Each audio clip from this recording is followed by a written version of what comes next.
Bien, vamos a utilizar unas diapositivas medio antiguitas, pero que siguen sirviendo para lo que es esto de los sistemas de fibra óptica específicamente, que son transmisores y receptores, ¿ya?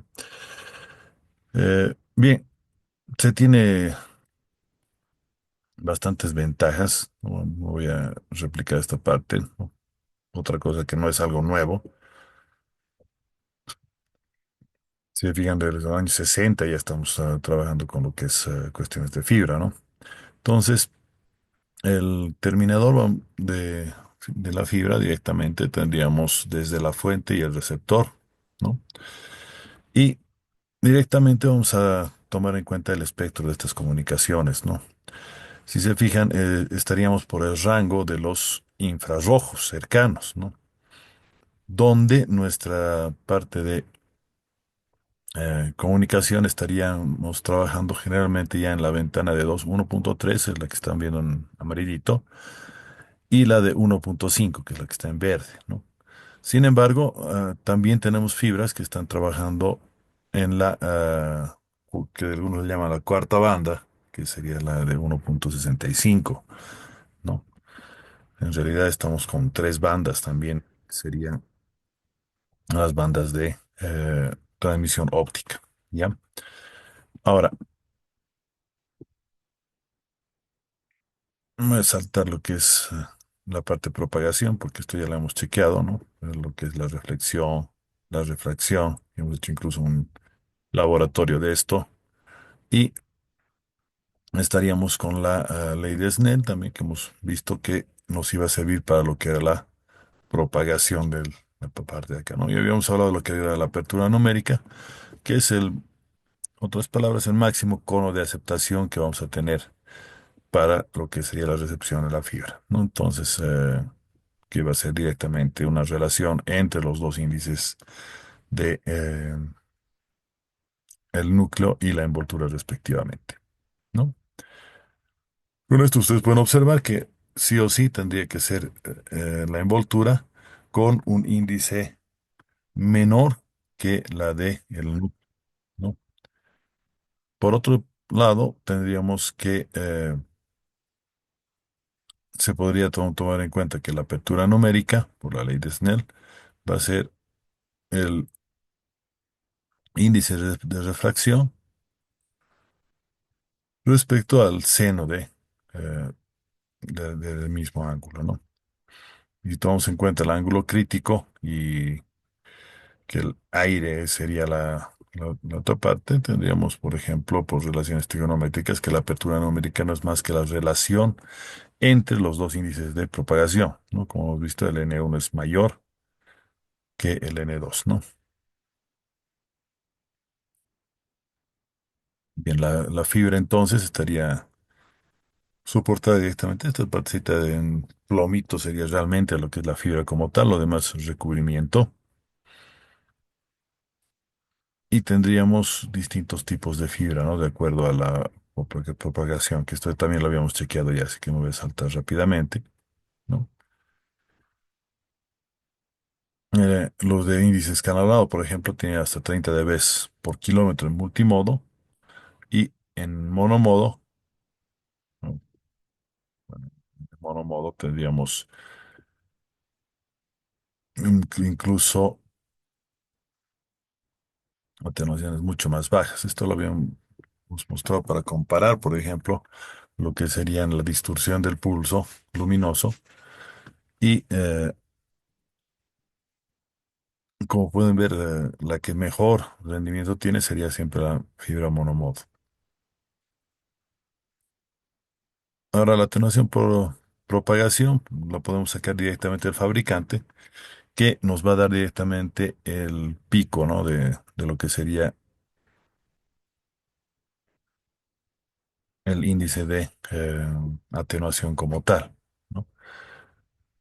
Por ejemplo, digamos, en esta gráfica, en la banda de 850 tenemos para esta fibra monomodo 1.75 dB por kilómetro. Mientras que en la misma fibra, en la banda de 1550, que es esta amarilla, tendríamos apenas 0,5. ¿no? Entonces, ahí está la idea de por qué trabajamos directamente en estas bandas, ¿no? La banda roja y la banda amarillita. Entonces, las longitudes de onda centrales que se van a manejar son justamente de 850, 1310 y 1550 nanómetros, ¿no? Y tendríamos también otro tipo de pérdidas, ¿no? Por ejemplo, por lo que es por curvatura, ¿no? Por fuerzas externas, por imperfecciones, lo que se llaman también por el macrobending, que sería justamente cuando estamos torciendo, ¿no? Que directamente se realizan por esfuerzos, pero tenemos en los fabricantes que nos dicen tantos kilómetros o newtons por metro máximo va a poder soportar esta fibra, ¿no? Además, los empalmes y las conexiones, pues vamos a tener pues posibilidad de que haya mayor atenuación, ¿no? Esto se da más que nada en los que son terminales de la misma fibra como tal, ¿no? Obviamente aquí está exagerado porque ya no podríamos tener conducciones, ¿no? Las famosas fusiones por fibra, ¿no? Tomando en cuenta que cada 4 kilómetros aproximadamente se tienen los carretes, entonces se tiene que trabajar de tal manera que el rango máximo que tengamos es de 0,1 dB, ¿no? El típico debería estar entre 0,1 y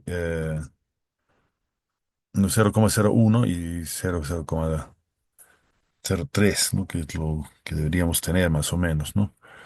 Menos que eso, bueno, podemos lograrlo, pero es muy poco probable que las soluciones se legan, ¿no? Pero llegar a un término de 0,1 es exagerado, digamos, ¿no? Entonces, un 10% máximo, o sea, uno de cada 10 empalmes podrían ser, y eso porque está en un poste o está en medio de una selva, digamos, que no ha podido lograr un mejor empalme por la humedad excesiva o la parte, ¿no? La conectorización como tal puede llegar incluso hasta 10 veces más que esto, ¿no? No como 5 dB por empalme, ¿no? Y como en todos lados se presentan dos empalmes, estaríamos tomando en cuenta que por cada extremo vamos a tener una pérdida de 3 dB, ¿no? Y recordemos que es la mitad de la potencia prácticamente, ¿no? Por la conectorización. Ahora tenemos una serie de conectores que vamos a diferenciar, ¿no? Entre lo que sería directamente el tipo de conexión que vamos a manejar, ¿no? Entonces puede ser simple, dúplex y bueno, lo que es la fabricación. Tenemos varios tipos de fabricación, lo que sería, por ejemplo, el método doble crisol, que vamos a poner una fusión donde el núcleo va a ir poniendo a través del crisol eh, dentro de lo que sería el recubrimiento o cladding, ¿no? También se le puede agregar impurezas por vapor, ¿no?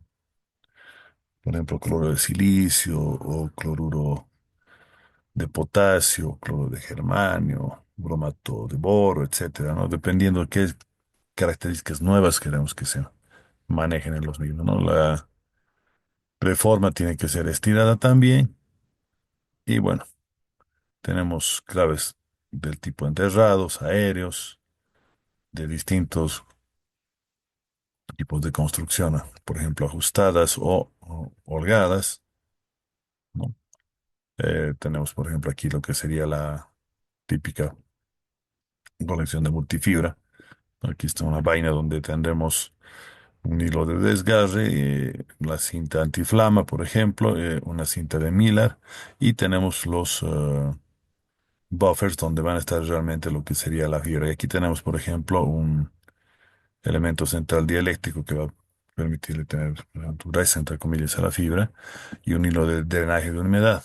Aquí internamente tendríamos los buffers donde realmente van a estar las fibritas como tal, ¿no? Pero lo que son otro tipo de cables, tenemos los famosos patch cords, ¿no?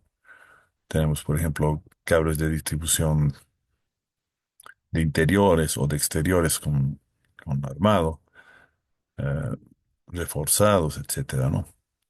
Entonces, si los vemos en corte transversal, tendríamos aquí, por ejemplo, las fibritas, tenemos lo que sería el miembro de dureza, por ejemplo, unas fibras de plásticos que nos va a permitir darle posicionamiento, ¿no? Y esta multiunidad, por ejemplo, tiene por cada una de ellas 10 fibras. Entonces aquí estaríamos enviando 40 fibras, por ejemplo, ¿no? Esta otra, por ejemplo, va a tener cintas de hermano, ¿no? Y cada una de estas va a tener un par de fibras. Esto más que nada sería para llegar al usuario final, ¿no? Y bueno, antes de acabar la presentación, yo les tenía por acá preparado este videito de Discovery, ¿no? Donde vemos directamente lo que es voy a poner Primero se desenvuelve.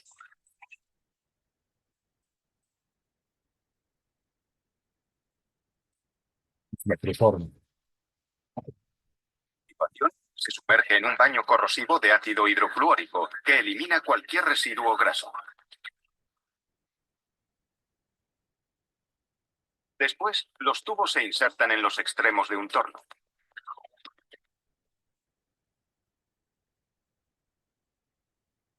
Giran, se van calentando con una llama de hidrógeno-oxígeno.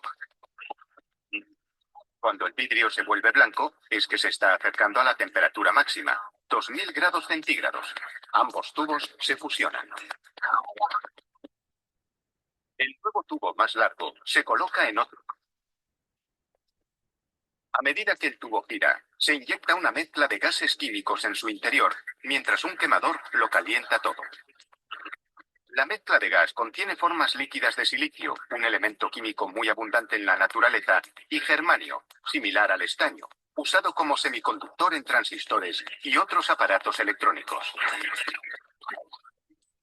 Al calentarse, los gases sufren una reacción química que deja una especie de residuo blanquecino dentro del tubo de vidrio. El calor funde este residuo, formando lo que se convertirá en el núcleo de la fibra óptica. El tubo de vidrio en sí formará el recubrimiento de la fibra. Cuando el núcleo está lo bastante fundido, se aumenta el calor hasta que el propio núcleo se convierte en vidrio. Después se calienta de nuevo el tubo de vidrio para ablandarlo, así como al nuevo vidrio que hay dentro. El intenso calor provoca que el tubo se contraiga sobre sí mismo y forme una barra sólida. Ya se ha conseguido la estructura interna de la fibra óptica, pero de momento tiene forma de barra grande, llamada preforma. El siguiente paso es estirarla. Primero se separa la preforma de la parte del tubo de vidrio que no se ha contraído.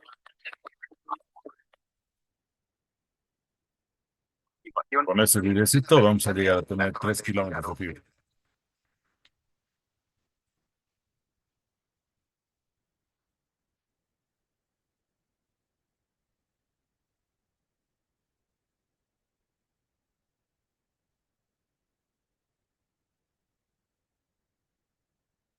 De la torre calienta un extremo de la preforma a 2000 grados centígrados.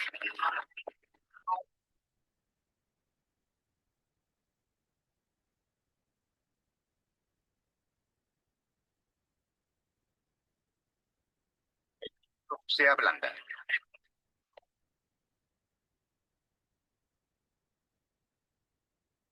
Ayuda a que se vierta, como si fuera miel cayendo de una cuchara.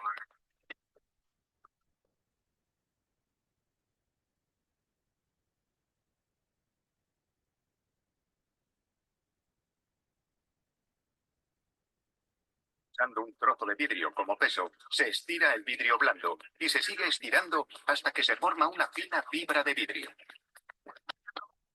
Una serie de poleas miden la tensión de la fibra a medida que se va estirando.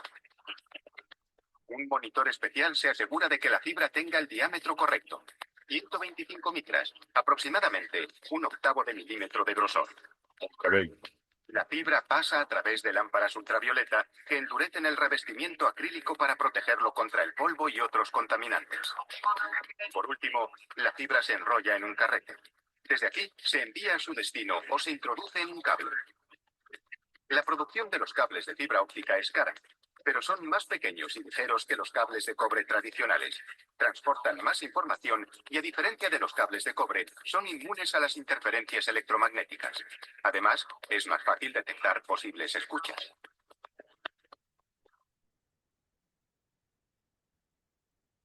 Esto es posible gracias a un complicado proceso basado en un principio muy sencillo, que la luz viaja a través del vidrio.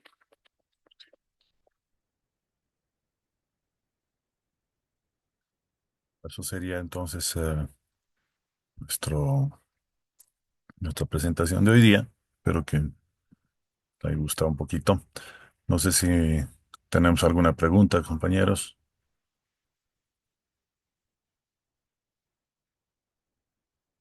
Entonces, lo voy a parar la grabación para que sea